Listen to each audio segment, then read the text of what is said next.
ज्या बचत गटांच्या चळवळी आहेत त्याच्यामध्ये सर्वात आयडियल मॉडेल जे आहे हे माविमचं आहे।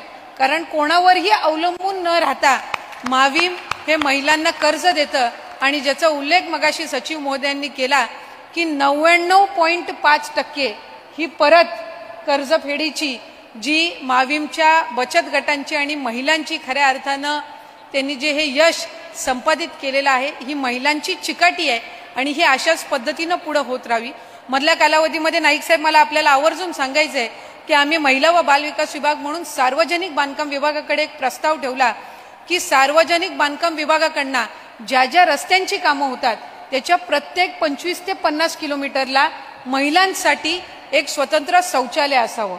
पण ते शौचालय बांधत असताना ते नुसतंच ठेवलं तर ते काही मेंटेन राहणार नाही।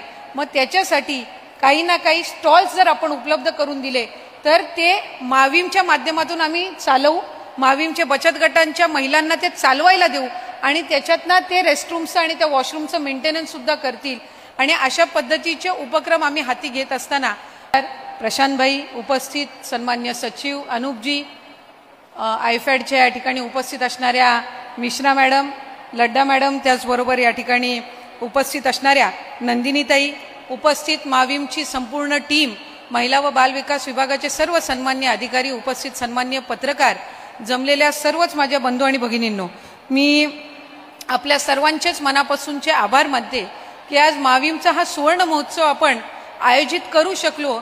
कारण माविमच्या प्रत्येक घटकांनी गेल्या 50 वर्षामध्ये यामध्ये मोलाचा वाटा उचलला।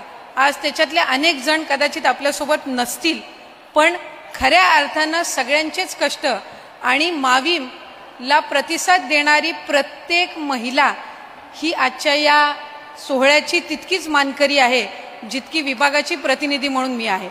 त्यामुळे विभागाच्या आणि माविमच्या प्रत्येक घटकाला मी या निमित्ताने मनापासूनचं अभिनंदन करते। तुमच्या कष्टातून, तुमच्या मेहनतीतून अनेक वेळेला अनेक प्रसंगांना सामोरं आपल्याला जावं लागलं आणि त्यातून आपण महिलांना सक्षम करायचं ठरवलं आणि जवळपास 20 लाखपेक्षा अधिक महिला या आपल्या या माविममध्ये आज समाविष्ट झालेल्या आहेत। त्याचा आपल्याला सगळ्यांना सार्थ अभिमान आहे।